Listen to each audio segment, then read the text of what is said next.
Hello guys, welcome back to my channel.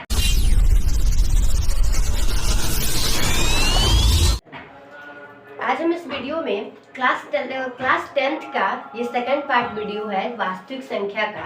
पहले chapter का ये दूसरा पार्ट वीडियो है। इस वीडियो को स्टार्ट करने से पहले आप मेरे चैनल को लाइक, सब्सक्राइब और शेयर करें।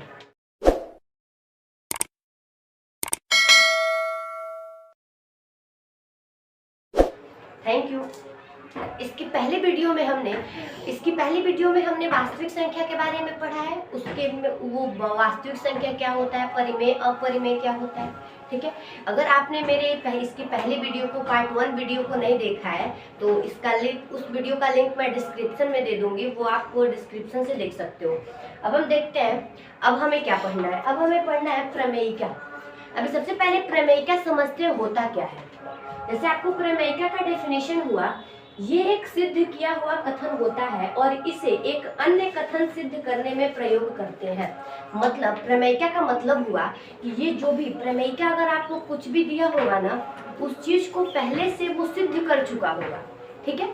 उस कथन को पहले से वो सिद्ध कर चुका होगा और फिर हमें वो जो कुछ और जो क्वेश्चन दिया होगा उसको हमें सिद्ध करना होगा उसी नियम पे, ठीक है। जैसे ये हुआ, ये एक सिद्ध किया हुआ कथन होता है और इसे एक अन्य कथन सिद्ध करने में प्रयोग करते हैं। ये जो भी आपको दिया होगा वो आपको पहले से प्रूफ किया होगा, ठीक है। और इसी पे आपको कुछ क्वेश्चन बनाने होंगे। जब हम क्वेश्चन बनाएंगे फिर आपको समझ में आएगा। सबसे पहले आप इसको नोट कर लो। अब देखते हैं जो यूक्लिड विभाजन प्रमेयिका होती है वो क्या होता है। इसमें अभी आपने पढ़ा प्रमेयिका क्या होता है, उसमें कुछ प्रूफ किया हुआ कथन होगा और उसके थ्रू आपको उस सवाल को बनाना होगा, ठीक है। इसमें देखते हैं यूक्लिड विभाजन प्रमेयिका होती क्या है। ये कह रहा है दो धनात्मक पूर्णांक a और b दिए रहने पर अगर कोई आपको दो पूर्णांक मतलब दो इंटीजर नंबर दिया हुआ हो और दिया हुआ हो ऐसी अद्वितीय पूर्ण संख्या q और r विद्यमान है कि a बराबर हो bq प्लस r और जो r हो वो b से छोटा हो और 0 से बड़ा और उसके बराबर हो। अब इसको समझते ये कहता क्या है, ठीक है। जैसे हम अगर क्वेश्चन, मान लो यहाँ पे मैं आपको एक डिवाइड भाग नॉर्मल बता रही हूँ। अगर हमारे पास भाग है, मान लो यहाँ पे है 12, ठीक है। 12 नहीं लो,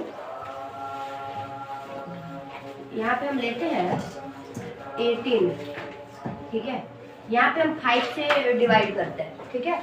5 3 15 हो जाएगा, ठीक है। यहाँ पे आप और एक 5 ले लो तो ये 5 3 15 हो जाएगा। यहाँ बच जाएगा 3 और 5, फिर यहाँ हमारा हो जाएगा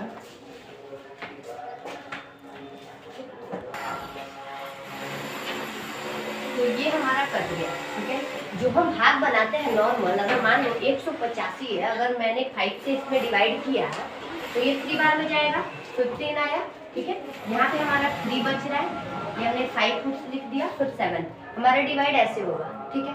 तो आपको पता है इसमें मैंने आपको कल बताया हुआ था, इसको हम लोग क्या बोलते हैं, इसको हम बोलते हैं भागफल। इसको हम बोलते हैं, यहाँ पे जो भी बचता है, या मान लो यहाँ 0 ही ना बच रहा है, कुछ नहीं है तो 0 है, तो इसको हम बोलते हैं शेषफल। इसको हम बोलते हैं भाजक और इसको हम बोलते हैं भाज्य, ठीक है। ये हो गया हमारा भागफल, ये हमारा हो गया शेषफल, ये हमारा भाजक और ये हमारा भाज्य, ठीक है। अब हम इसको देखते हैं।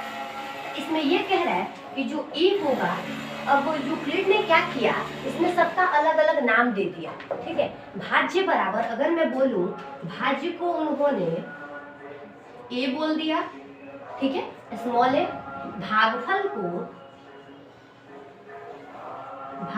को उन्होंने q बोल दिया, ठीक है। भाजक को उन्होंने b बोल दिया और फिर जो नीचे शेषफल बचा, शेषफल को उन्होंने r बोल दिया, ठीक है। देखो भाज्य को a बोला गया है, भागफल को b, भाजक को q, भागफल को q, भाजक को b और शेषफल को r, है। अगर नॉर्मल जब आप भाग बनाते हो उसको जांच करना होता है तो हम क्या करते हैं, भागफल और भाजक का गुणा कर देते हैं। आपने पढ़ा है ना ये।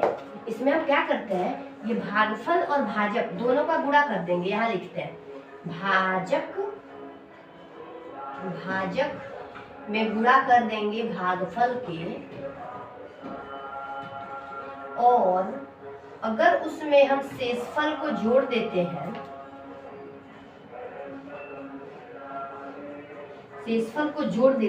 तो ये किसके बराबर होता है। मैंने इसकी पिछली वीडियो में भी बताया है, जब हम इन दोनों का गुणा करके इसमें शेष को जोड़ देंगे तो ये हमें भाज्य के बराबर मिलता है। ये हमें मिलेगा भाज्य के बराबर। ठीक है, तो हम इसके थ्रू चले। ये कैसे कह रहा है, जहां भाजक है वहां पे हमें लिखना है b। ठीक है, यहाँ हमने लिख दिया b, मल्टीप्लाई है। जहां भागफल है वहां क्या लिखना है, q। ठीक है, तो q हम लिख देते हैं। q हमारा यहाँ पे भागफल की जगह पे q प्लस कर देना है। शेषफल हमारा कितना है, r है। यहाँ लिख देंगे हम r बराबर है भाज्य कितना है, भाज्य हमारा है a। इसको हम ऐसे लिख सकते हैं a बराबर bq प्लस r। ये हमारे फॉर्मूला हो गया। ठीक है, a बराबर bq प्लस r। नॉर्मल ये हुआ कि जिसमें भाजक और भागफल का मल्टीप्लाई किया गया है और शेषफल को ऐड कर दिया गया है, तो ये भाज्य के बराबर हो रहा है। तो ये हमारा, इसी को हम बोलते हैं यूक्लिड विभाजन प्रमेय का। अब समझते हैं ये क्या होता है। इसमें कह रहा है b किसको बोल रखा है, आपको पता है। b यहाँ पे बोल रखा है भाजक को। भाजक मीन्स इसको बोल रखा है, और r क्या है, शेषफल। तो इसमें कह रहा है कि जो शेषफल होगा, r जो होगा b से छोटा होगा। देख लो, इसका साइन होता है, मतलब जो रिमाइंडर, जो शेष बच रहा है वो b से छोटा होगा। ठीक है, 0 से बड़ा होगा या 0 के बराबर होगा। ये बराबर भी नीचे दिया हुआ है ना, इसका मतलब हुआ 0 से बड़ा या 0 के बराबर होगा और b से छोटा होगा। अगर मैं आपको यही वाला भाग अगर ऐसे बोलती हूँ, आप बनाओ, तो क्या आप इसको ऐसे छोड़ दोगे। अगर मैं बोलूँ कि आप इसको छोड़ दो 35, छोड़ दोगे नहीं। ये कब तक हम डिवाइड करते हैं, जब तक कि ये इससे छोटा नहीं आ जाता है ना। अगर मान लो ये 35 है तो इसको आप यहाँ पे रिमाइंडर छोड़ नहीं सकते हो। ये रिमाइंडर हमने रख दिया क्या, तो वो 7 से करेंगे। ठीक है, तो ये 35 आया, कर लिया। ठीक है, अगर मैं यहाँ पे 5 की जगह पे आपको 8 लिख के समझाऊं, अगर यहाँ पे हमारे पास 8 रहता तो हमारा रिमाइंडर बच रहा था 3। ठीक है, ये 8 हमने लिख दिया। यहाँ पे हम इसको छोड़ सकते हैं, शेषफल 38 तो हम नहीं छोड़ सकते ना। फिर 5 से करो तो ये हमारा 35, 3। ये हमने 3 छोड़ दिया क्योंकि 3 कटेगा नहीं। ये क्या हो रहा है, जब ये इसको हमने b बोला है ना, इससे ये छोटा आ गया। वही रिमाइंडर यहाँ पे बोल रहा है कि जो शेषफल होगा वो इससे छोटा होगा। ठीक है, मतलब भाजक से, जो भी हमारा शेषफल होगा इस भाजक से छोटा होगा, या तो 0 से बड़ा होगा और 0 के बराबर होगा, और इससे छोटा होगा। ठीक है, यही कंडीशन है हमारी। ठीक है, अब देखते हैं इस पर का एक हम क्वेश्चन बनाते हैं, फिर आपको ये वाली नियम अच्छे से समझ में आएगी। इसको नोट कर लो आप लोग। क्वेश्चन के पहले हम देखते हैं एल्गोरिथम में क्या होता है। ठीक है, इसमें आपका आएगा एल्गोरिथम मतलब होता है ना, किसी भी चीज को जब आप चरणबद्ध तरीके से करते हो, मतलब पहला किया, फिर दूसरा किया, फिर तीसरा किया। ठीक है, तो उसको हम बोलते हैं एल्गोरिथम। एल्गोरिथम बोलते हैं अगर किसी काम को हम चरणबद्ध तरीके से करें, जैसे पहले चरण में चरण 1, पहला चरण में कंप्लीट नहीं हुआ तो हमने चरण 2 किया। ठीक है, अगर वो काम दूसरी बार भी कंप्लीट नहीं हुआ तो इसको हम चरण 3 में करेंगे। ऐसे ही तब तक करेंगे जब तक हमारा वो काम कंप्लीट हो नहीं जाता। इसी को हम बोलते हैं एल्गोरिथम। ठीक है, इसका डेफिनेशन नहीं पूछता, बस आपको समझना था। एल्गोरिथम का मतलब होता है चरणबद्ध तरीके से। ठीक है, अब नेक्स्ट देखते हैं। अब देखो, अब हमें देखना है यूक्लिड विभाजन एल्गोरिथम। अभी आपने जस्ट देखा है एल्गोरिथम मतलब क्या होता है। एल्गोरिथम होता है किसी काम को हम जब चरणबद्ध तरीके से करें। ठीक है, पहले, फिर उसके बाद दूसरे चरण में, फिर उसके बाद तीसरे चरण में। और यहाँ पे दिया हुआ है यूक्लिड विभाजन। यूक्लिड विभाजन का आपने अभी नियम पढ़ा है, क्या होता है, a is equals to B Q plus R, ये हमारा होता है यूक्लिड का नियम, जिसमें कि आर क्या रहता है, छोटा होना चाहिए बी से और बड़ा और बराबर होना चाहिए किसके, 0 के। मतलब ये हुआ कि हम यूक्लिड विभाजन का नियम, जो हमारा ये नियम है a बराबर बी क्यू, इसका डेफिनेशन दिया हुआ है, ये दो धनात्मक पूर्णांकों का HCF परिकलित करने का एक तकनीक है। ठीक है, मतलब जो ये यूक्लिड विभाजन एल्गोरिथ्म है, इससे हम HCF निकालते हैं। क्या निकालते हैं, HCF। किस नियम के तहत निकालते हैं, यूक्लिड विभाजन के नियम। अब इसमें दिया हुआ है एल्गोरिथ्म, एल्गोरिथ्म का मतलब हुआ इसको हम चरणबद्ध तरीके से करेंगे, सबसे पहले, फिर दूसरा, फिर तीसरा। अब आपको ये पता करना है कि हम कितने चरण तक करेंगे, एक बार करें या 2 बार करें या 3 बार करें, कितनी बार करें। तो ये हुआ जब तक आर हमें 0 नहीं मिल जाता, ठीक है, जब तक हमें शेषफल 0 न मिल जाए तब तक हम इस काम को करते रहेंगे। ठीक है, जैसे इस प्रकार का क्वेश्चन देखते हैं हम, इसको आप नोट कर लो। अब इस क्वेश्चन को हम देखते हैं, इसमें हमें दिया हुआ है 455 और 42 का हमें HCF निकालना है। ठीक है, तो इसमें हमारा ये हो गया यूक्लिड डिवीजन एल्गोरिथ्म का ये नियम है। ठीक है, और हमें आर ऐसे करना है। मैंने आपको बोला हुआ है कि हम इस नियम से इसको तब तक बनाएंगे जब तक हमें जो आर है वो 0 नहीं मिल जाए। ठीक है, तो पहली बात आती है, सबसे पहले इसमें हम लिखेंगे, सबसे फर्स्ट आप लिखोगे इसको 45 है और 455 है और 42 है। इसमें आपको बड़ा कौन दिख रहा है, ये वाला, तो जो बड़ा होता है, ठीक है, उसमें हम भाग देते हैं छोटे वालों से, साइड में देते हैं। यहाँ पे लिख देंगे, चूंकि ये जो है बड़ा है 45 से, इसलिए कहाँ से लिखेंगे हम, यूक्लिड, आप ये लिख लेना। सबसे फर्स्ट हमें, फर्स्ट स्टेप में हमें ये पता करना है, यहाँ पे हम लिख लेते हैं स्टेप फर्स्ट। आप हिंदी में लिखना चाहो तो लिख सकते हो चरण 1। ठीक है, स्टेप फर्स्ट में हम देखते हैं बड़ा कौन है और छोटा कौन है। तो इसमें हमने पता चल गया ये बड़ा है और ये छोटा है। अब हम यूक्लिड प्रमेयिका से क्या निकालेंगे, सबसे पहले इसको हम रफ वर्क में कहीं HCF निकालते हैं। जब आप 42 से इसमें HCF करोगे 4 5 5, तो ये हमारा होगा 142 3 5। ठीक है, ये हुआ। आप बताओ, यहाँ पे हमें 0 मिल गया, हमें जो रिमाइंडर r है, जो नीचे यहाँ बचता है, उसी को हम r बोलते हैं ना। r मतलब हुआ शेषफल, मतलब ये हुआ r हमें जब तक 0 नहीं मिलेगा तब तक हम इस काम को यहाँ पे करते रहेंगे। ठीक है, तो यूक्लिड विभाजन प्रमेय क्या कहता है, a बराबर, a किसको बोलते हैं हम, 4 5 5 को, तो यहाँ लिख देंगे 4 5 5 बराबर b है मल्टीप्लाई q, b हमारे पास है 42, ठीक है, और q हमारे पास है 1, तो हम लिख देते हैं 42 मल्टीप्लाई 1, और इसमें हम क्या जोड़ते हैं, r, r मतलब हुआ शेषफल, शेषफल हमारा हो गया 35 हो गया। क्या आपको यहाँ पे जो r है वो 0 मिल गया, नहीं मिला है, तो हम यहाँ लिख देंगे r does not equals to 0। ठीक है, फिर हम नेक्स्ट स्टेप में चलेंगे, फिर लिखेंगे, इसलिए फिर लिखेंगे, आप ये लिख लेना, यूक्लिड प्रमेयिका से। ओके, अब देखते हैं, अब हम इसके नेक्स्ट स्टेप में चलेंगे। यहाँ पे आपको HCF निकालने आता है ना, फिर इसको ऐसे बनाते हैं, ये वाला 42 यहाँ लिखते हैं, अब ऊपर वाले का काम खत्म। अब इसका आप डिवाइड करो, ये कितनी बार में जाएगा, 1 बार में जाएगा, 35 हो जाएगा, यहाँ पे 7 बच जाएगा। अभी भी हमें रिमाइंडर 0 नहीं मिला, अभी रिमाइंडर जो शेष पर कितना मिला है, 7 मिला है। ठीक है, तो फिर यूक्लिड प्रमेयिका से हम क्या लिखेंगे, यहाँ पे ये लिखेंगे, जो 42 बराबर है 42 इज इक्वल्स टू है हमारा 35 मल्टीप्लाई ये 1, और इसमें हमने जोड़ना है शेषफल को, शेषफल हमारा है 7। फिर हम लिखेंगे, यहाँ भी जो हमारा r हुआ वो 0 के बराबर नहीं हुआ। ठीक है, ये हमने 2 स्टेप कर लिया। पहला स्टेप हमारा था, यहाँ पे हम लिखते हैं स्टेप 2, स्टेप 2, ये हमारा था स्टेप 1।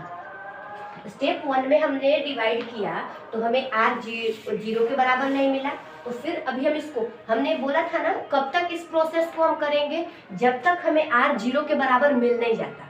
ठीक है, तो पहले हमने किया तो हमें r यहाँ 0 नहीं मिला, फिर हमने सेकेंड स्टेप किया, सेकेंड स्टेप में भी हमें r 0 नहीं मिला। अब फिर यहाँ से करते हैं, जब आप 7 से डिवाइड करोगे ये 35 लिखेंगे ना, अब इसका काम खत्म, ये 5 बार में जाएगा, 35 0 हो गया है ना, 35 में 35 गया 0 हो गया। अब हमने यहाँ पे हमारा काम खत्म हो गया, लेकिन अभी इसको लिखना है हमें। फिर हमारा ये स्टेप 1 था, ये हमारा स्टेप 2। अब हम यहाँ पे लिखते हैं हमारा step 3, step third, step third हुआ। फिर से हमने यही लिखना है, हमारे पास एक ही जगह पे है 35 इज इक्वल्स टू, ये हमारा हो गया 7 मल्टीप्लाई 5 प्लस में हमारा रिमाइंडर कितना हो गया 0, तो हम लिख देंगे r इज इक्वल्स टू हमारा क्या हो गया 0। तो फिर जब हमारा r जहाँ पे 0 होगा तो उसी को हम बोलेंगे सो इसलिए ये जो पहला वाला होता है 7H HCF ऑफ किसका, ये मतलब इसको आप अगर हिंदी में लिखना चाहो तो इसका हो जाएगा 455 और 42 का HCF कितना हो रहा है 7 है। ठीक है, समझ में आया। अभी इस क्वेश्चन को आप नोट कर लो, एक और क्वेश्चन मैं आपके साथ डिस्कस करती हूँ। अब हमारा ये सेकंड नंबर क्वेश्चन है 4052 और ये इन दोनों का हमें एचसीएफ निकालना है, ये यूक्लिड डिवीजन से है। ठीक है, तो सबसे पहले मैंने पहले स्टेप में आपको बोला है, सबसे पहले हमें क्या करना है, देखना है दोनों में बड़ा कौन है। हमारे पास है 4052 और ये है 1 2 5 7 और 6, इन दोनों में बड़ा ये वाला है। ठीक है, तो स्टेप फर्स्ट में हम क्या करेंगे, सबसे पहले इससे भाग देंगे, 4052 से हमने भाग करना है 1 2 5 7 6। तो हम इसको भाग देते हैं, जब आप इसको मल्टीप्लाई करोगे तो ये हमारा 3 बार में जाएगा, मैंने पहले से मल्टीप्लाई कर रखा है, ये हमारा हो जाएगा 1 2 1 5 6। ठीक है, अब आप इसको सब्ट्रैक्ट करोगे तो हमारे पास बच जाएगा 0 2 4। ठीक है, मैंने भी आपको बताया क्या करना है, हमें कब तक इस स्टेप को करना है, जब तक हमें नीचे वाला मतलब रिमाइंडर शेष जो है वो 0 नहीं हो जाता। यहाँ पे हमारा शेष 0 हो गया है, नहीं हुआ, तो हम यहाँ पे क्या लिखेंगे, यूक्लिड विभाजन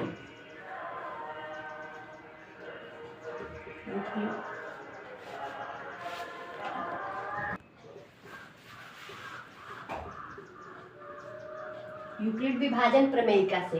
ठीक है, इसको हमने आपको बोला है ना, सबसे पहले इसको हम ए बोलते हैं, तो ए हमारा क्या है 1 2 5 7 और 6 इज इक्वल्स टू बी क्यों लेना है, बी हम बोलते हैं इसको, तो ये हमारा हो जाएगा 4052 मल्टीप्लाई करते हैं इस 3 से और इसमें हम ऐड करते हैं इसको।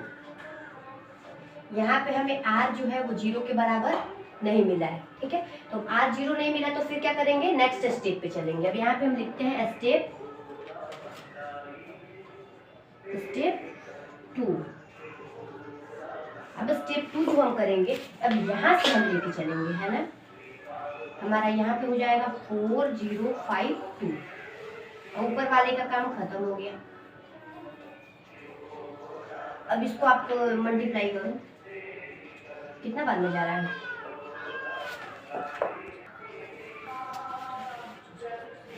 हो गया।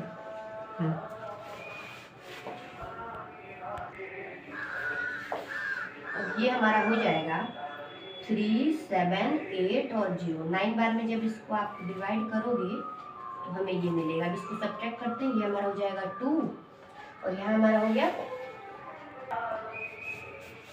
अब हमारा जो स्टेप सेकंड में हमने ये कर लिया, ठीक है, फिर भी हमें शेष का 0 नहीं मिला, तो हम यहाँ पे क्या करेंगे, फिर स्टेप 2 में हम लिखेंगे हमारे लिए यहाँ पे ए फिर हो जाएगा, यहाँ पे फिर आप लिखोगे यूक्लिड विभाजन प्रमेयिका से।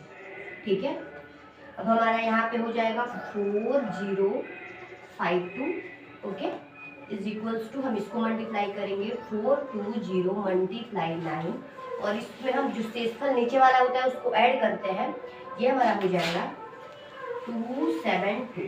ठीक है, यहाँ भी जो हमें आर हुआ वो 0 के बराबर नहीं हुआ, समझ रहे हो, यहाँ भी आर हमारा 0 के बराबर नहीं हुआ। तो हम क्या करेंगे, अब हम चलेंगे स्टेप 3 के साइड। अब इसको हम यहाँ पे ऐसे डिवाइड बनाते हैं, यहाँ वाला जो 420 है यहाँ पे लिखते हैं। अब हमारा स्टेप 3 हमें करना है, यहाँ से हमने 272 में जब हम डिवाइड करेंगे तो 1 बार में जाएगा, यहाँ बच गया 148।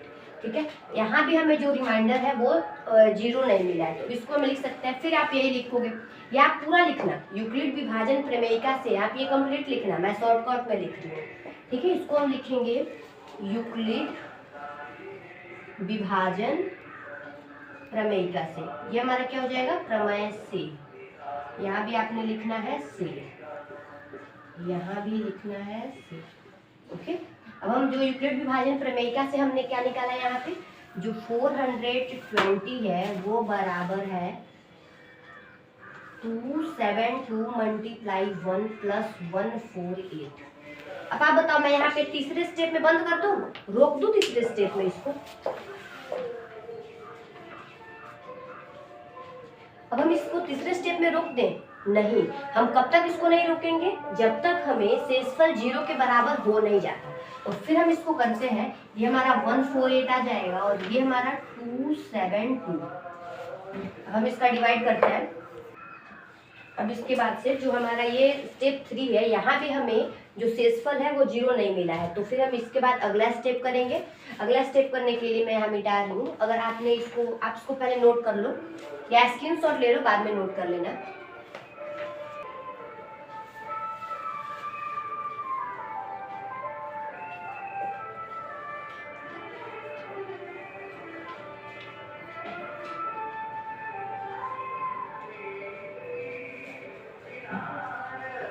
अब ये देखो, हमने यहाँ पे स्टेप 3 किया है, अब इसके बाद हम करेंगे स्टेप 4। यहाँ पे लिखते हैं स्टेप 4। ठीक है, स्टेप 4 हमारा ये वाला है। अब हमारा एक जगह पे है 272, तो यहाँ हम लिख देंगे यूक्लिड विभाजन प्रमेयिका से क्या हमने करना है, इसको 272 जो है वो बराबर है 148 मल्टीप्लाई 1। यहाँ भी जो हमारा आर हुआ वो 0 के बराबर नहीं हुआ। इसके बाद से हमें एक स्टेप और बढ़ना पड़ेगा। चलो ठीक है, 4 के बाद से कौन सा स्टेप करना है हमें, 5 स्टेप करते हैं। हम इसको 124 से भाग देंगे, किसमें, 148 में। तो 1 2 4 ये हमारा बच जाएगा 4 और 2 24 बचा। यहाँ भी हमें जो रिमाइंडर है, जो शेषफल है वो हमें 0 नहीं मिला। ठीक है, फिर इसको भी लिख देते हैं। स्टेप 4 में हम लिखते हैं 148 इज इक्वल्स टू, हमारा हो जाएगा 124 मल्टीप्लाई 1 प्लस में हमारा क्या हो जाएगा 24। यहाँ भी हमारा आर क्या हुआ, 0 के बराबर नहीं हुआ। फिर एक स्टेप बढ़ते हैं। अब हम यहाँ पे जो स्टेप 5 था ना, यहाँ पे हम लिखेंगे स्टेप 6। स्टेप 5 वाला मिटा देते हैं। अब स्टेप 6 जो हमारा हुआ, अब हमने 24 से भाग देना है इसमें। अब 24 से इसमें डिवाइड करो 124 में, ये कितनी बार में जाएगा,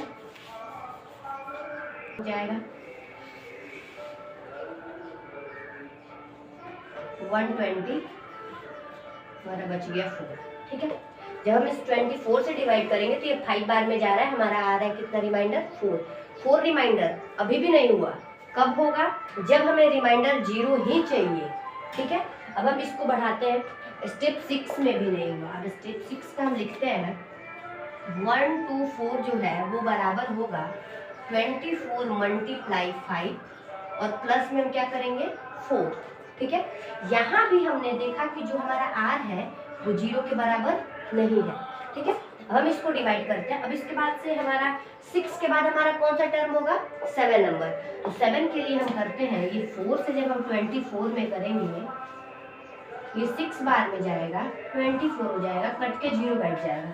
ठीक है, 5 6 के बाद से हम करेंगे 7वां स्टेप, सेम टू सेम ऐसे हमें 7वां स्टेप करना है। और अब हमें 7वें स्टेप में हमें जो शेषफल है वो 0 मिल गया है।